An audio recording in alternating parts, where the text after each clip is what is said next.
Chris and I were at the Arizona Pigeon Club show that we just had down in Apache Junction, Arizona. We took our little microphone out there, and Chris had the idea of talking with some different members of the Pigeon Club and get some thoughts and insights from some of our club members here and give some good ideas to people who are kind of on the fence about joining a club in your area, and hopefully drive you to get into it. It's a lot of fun being part of a club, and we got some good tips from some guys on why they enjoy it. It wasn't just a show, it was a swap and sell. That's right. That's right. Everybody brought pigeons. Must have been 100 of them. There's a lot of birds. That's my guess, anyway. There's a lot of Everybody birds. brought pigeons to sell, buy, sell, and trade, and some of them got given away. Some of them got turned loose when the end of the day was over. But don't worry, they flew back to the guy's lot, so it was all good. Yep. Any homers that don't sell get turned loose. Young kids that are coming into it, juniors, always give those guys a couple of good birds to get them started off with. That's always healthy for the hobby. For sure. All right. So now you want me to play this or what? Yeah, let's go ahead and take a listen to the interviews that we're doing here. Yeah. All right, so we're here with Christian Vita from Foul Play. He's selling nest boxes, medicines, all kinds of stuff. Why don't you tell us what you got going on? Thanks for having me on, man. Well, we're out here in Arizona, out in Apache Junction, and we are having a great time out at the show. I'm out here selling all the nest boxes, coops, carriers, and prevention is key, guys. I'm out here selling Filipino meds, so if you guys need anything, Instagram and Facebook, I'm out there. This is a great show, guys. Lots of turnout, lots of great people out here. Why don't you tell us how many pigeons you have? I actually don't have any pigeons at the moment. I don't even actually have any chickens anymore. I'm just in it for, I guess, for the love of money, baby, like anybody, for the carriers and everything else. But I've always had birds when I was a kid, and I'm still passionate about it. Just, I'm getting back into it right now. Right on. And you're a club member of the Arizona Pigeon Club. Yes, sir. Arizona Pigeon Club represent.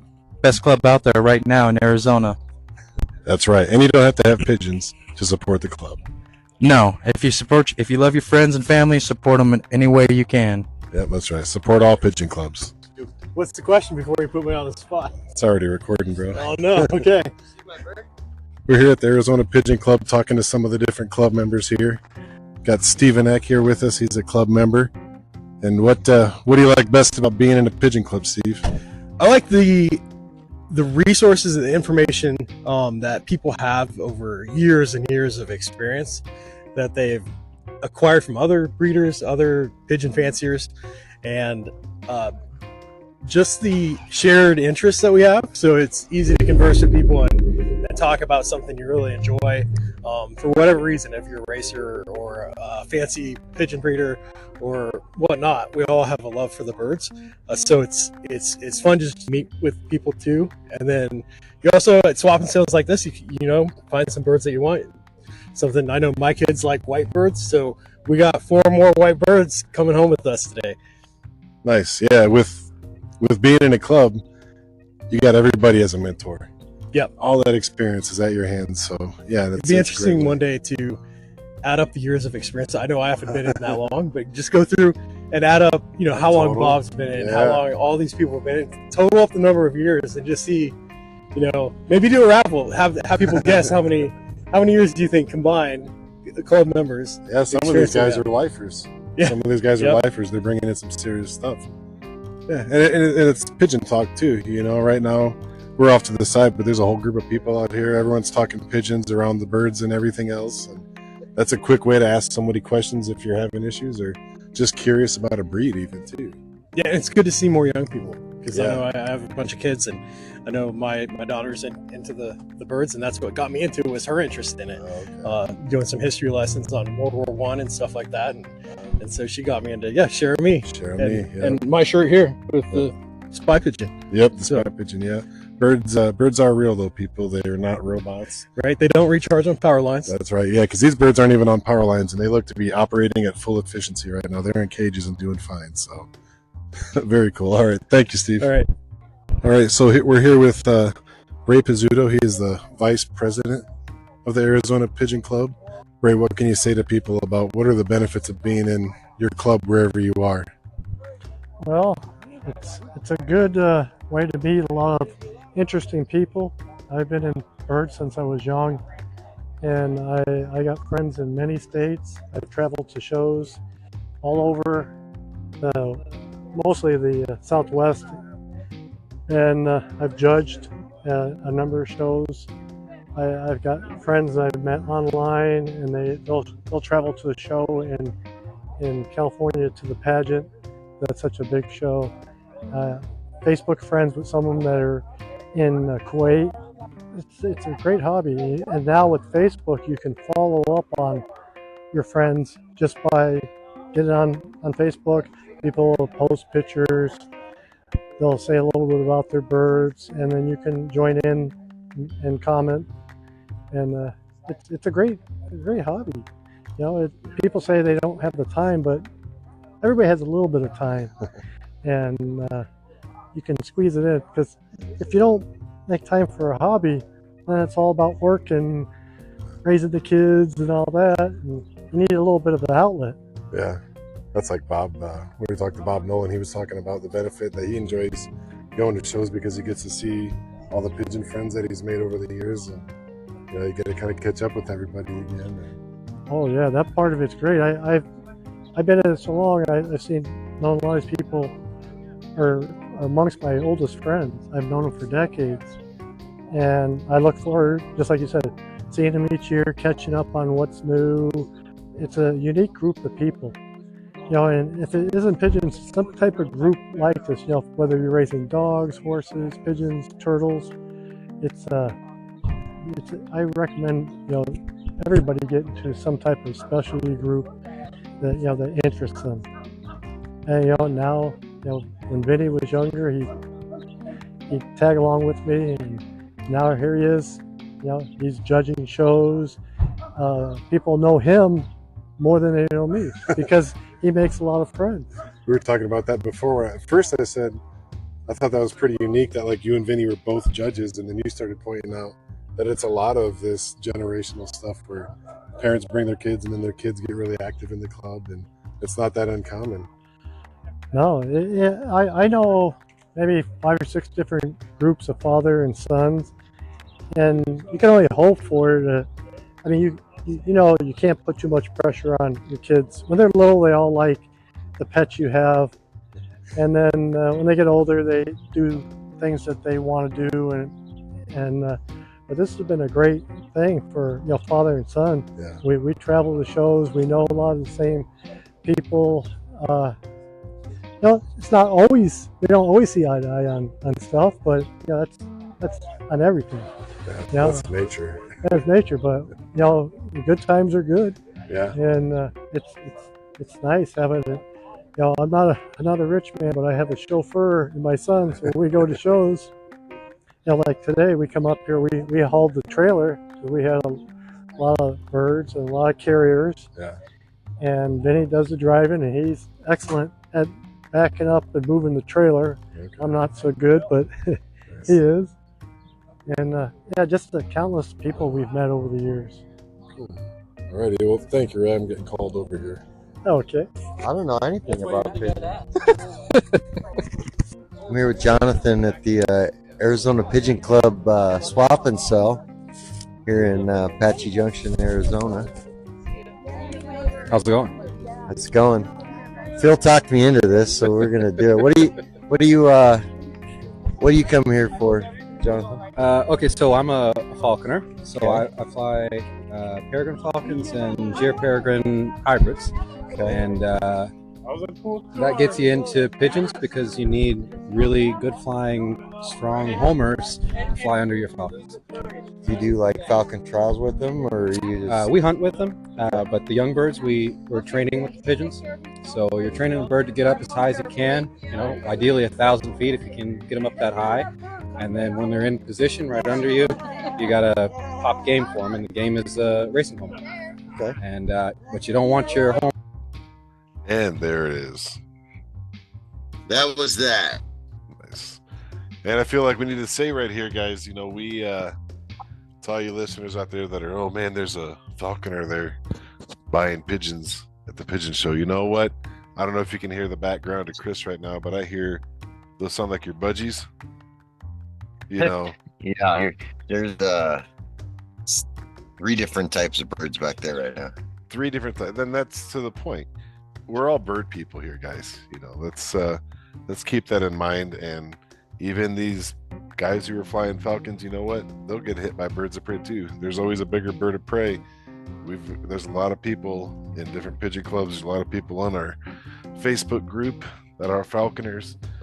We're all just bird people here, you know. And like he says, he's just trying to train his birds. A lot of these falconers, when we were talking, I think it was Jack Bowman, he was talking about they train their birds not to go after pigeons, because if they go after a pigeon and that pigeon flies 20 miles, they're going to lose their bird of prey.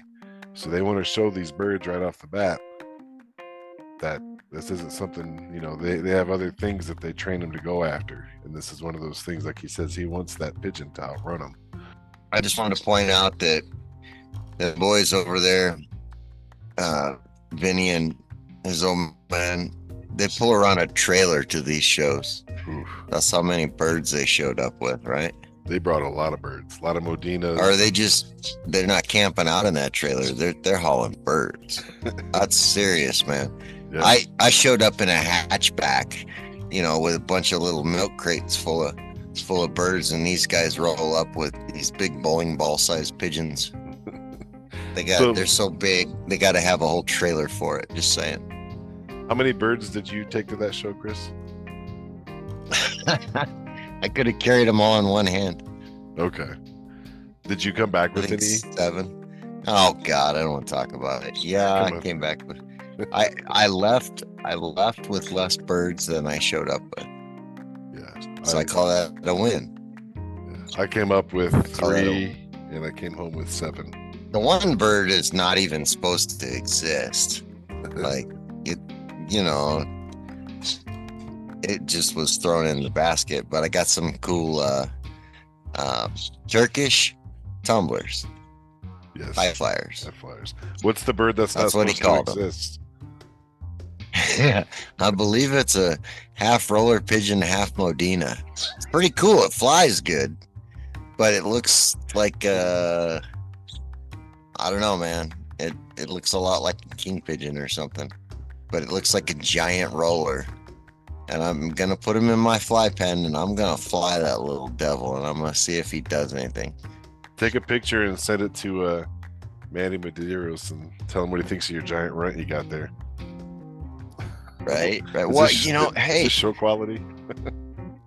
Hey, man, it's up there. It's over a pound for sure. Yeah, it's big. Yeah, I mean, like you hold it like a roller, and it looks like it's gigantic. It's bigger than a Homer. Just an inflated roller. Nice. Yeah. That was a good time. Yeah, there was a lot of birds there. You know, some interesting breeds and stuff. I know a few people went up there and picked up some for pets. People were looking for some house pets. And, hey, what did you bring home, Phil? You skipped over that. Yeah. You interrogated me, but you skipped your hoarding collection. What'd you get, bud? I can't help it, man. I mean, it's when someone's like giving a smoking deal like a free bird. I mean, if it's not Exorcist spinning its head around, I'm gonna jump on that. So I brought some homers I was getting rid of, and I ended up coming back with one of your horseman powders that you gave me. And that's a cool looking bird. I like that. Joe hooked me up with some Egyptian swifts, which is a breed that I've always thought it'd be fun to get into because it's a flying breed. You know, I like that aspect of it. I like the look of them. So Phil has an affinity for ugly birds. If you would look at it and go, damn, you're ugly, Phil's got it. That's right. He's all about that. It's got bug eyes, he wants it. If it's got a huge nose, got to have a pair. If the quote unquote uglier, the better, man. I got that mother's love eyes on these birds. That's right. Give me an archangel, he'll take a magpie. Yep. He wants it. He's got to have a carrier, an English carrier for the nose for sure. Yeah, I do want to get back into some magpies eventually, but that is kind of a hard breed to find. But maybe at the next swap and sell. So yeah, it was a lot of fun, and they had a pretty good turnout, So I definitely, we got to walk around and talk pigeons with a lot of people. We do a raffle. Our club does the poop lotto, and that's always fun. The pressure on You that gotta bird. explain the poop lotto for those Yeah, those people that have been living behind a rock for the last however many years. Yeah, so the poop lotto, everyone has there's a board with a bunch of numbers on it. Yeah, no, there's 100, I think. And so there's a piece of paper with 100 numbers. So it's like 50, I think it's 50 cents a spot. You write your initials down by whatever number you want, and then they put the board in a little show cage, stick a pigeon in there, and whenever that pigeon does this thing and poops on it, you look down there and see what number it is, and that person gets to split the winnings with the club. So it's a good way to fundraise for the club, and it's a lot of fun to have a bunch of adults staring at a pigeon hoping that it poops on their number. The cow poop lotto. I know. Same. I guess I'm under a rock. How's that one work? The cow poop lotto, they just paint up the field, Yeah. and wherever the cow poops, Okay. that's who wins. That's big time. That's a big old scale. And a big poop. I think cows poop about as often as a pigeon does. Yeah. Well, even just moving them from one cage to another, they usually get their number pretty quick. And it's got to be a healthy pigeon, because if you get a sick bird in there and he sprays 4 numbers, that ain't no good. No one's gonna split it. Well, no, but you got to get the ones that are pooping bright green, because that shows up like a bingo dauber. It's freaking sweet. It's a highlighter. Yeah, that's a fun part of it, and we do meetings and stuff like that too. But yeah, pigeon shows are a lot of fun, guys. If you've never been to a pigeon show, find one in your area. We do word on the wire segments. I try to promote any pigeon shows that are going on here in the U.S. We get more submissions to put them up there on the word of the wire. But anybody listening, I know we got listeners all over. So submit your stuff. You guys got a show coming up. Hey. We'll advertise it. My friend Alan Weaver showed up to the Arizona Pigeon Club show. That's right, the one and only. Yep, and he brought me a very nice hen, a black grizzle hen, to put with my black grizzle copperbird that we pulled out of the kit to stock. There you go. And he gave me a nice breeding box to go with it. What I brought home mostly was a lot of cages this time. But anyway, Alan gave me a real nice bird, so went ahead and he was looking for release baskets. Yeah. To train his homers with. So since he hooked me up so good, I went ahead and built him a little release basket so he can take his birds out and fly them. Very cool. Be pretty cool. And there was guys selling, I think Ray and his son, they had some different crates and things like that they were selling, for transporting birds and, whatever. You can do whatever you want with it, turn those into a release. And Foul Play was up there. We have a vendor up there, so he's selling crates and stuff too. I got all the random crates at the end. Yeah, nice. I couldn't help it. I gotta have some to carry birds with. I mean, Well, I look like a joker with my milk crates showing up with, cardboard strapped to the top of it, hauling my birds. rolling up there with with luggage that you take on an airplane and unzip it and let your birds out. And, hey, That's right. I'll drop this little secret on anybody who ever goes to a swap and sell. Okay, you ready for this? And this Hit me with it. This happens everywhere. Even if you're at a pigeon show and there's this for sale area. Now, if you're going for a bird that you really want, if you know what you want and you see the bird, buy the bird. If it's a good bird, buy the bird. But if you're just going there to maybe come up on a deal, You're the reason this happens. if you're just waiting, I know what you're gonna say. if you're just going there to get a good deal, Totally. just wait to the end. Oh, you wouldn't believe how fast prices drop. And so when I was at the Utah show, like I said, that guy up there with the dry erase board just kept wiping it and lowering the price, wiping it and lowering the price. And by the end of it, people were just like, hey, you want that bird? And so you can come up on some So deals. I that think way. the trick to beating Phil's system is to put up a sign that says $10 pigeons. That's true too, because that's my number. That's the trick.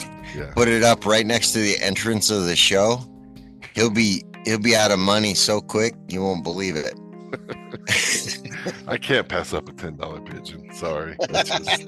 I don't even like that breed, but $10? Are you kidding me? $10? Has it got both its legs? Right? Oh man, that's good stuff. But come on, guys, everybody get out there, support whatever pigeon club you can. They're out there, they really are. Look on Facebook, there's pigeon clubs in almost every city here in the U.S. Every state has a state club almost, and obviously you guys in the UK and stuff like that, Australia, whatever. You guys are killing it with the pigeon clubs over there. So come on, people, get out there, support the hobby, join up, and be nice to your fellow pigeon fanciers. That's right. And remember, free birds, free good birds to the young juniors coming in. That's how you really get the future of the hobby going. Free birds, like Leonard Skinner. Yes. Just think Leonard Skinner when you're at the pigeon show, because whether it's for the juniors or hanging out to the end, free birds will come around. All right, everybody. Thanks for listening.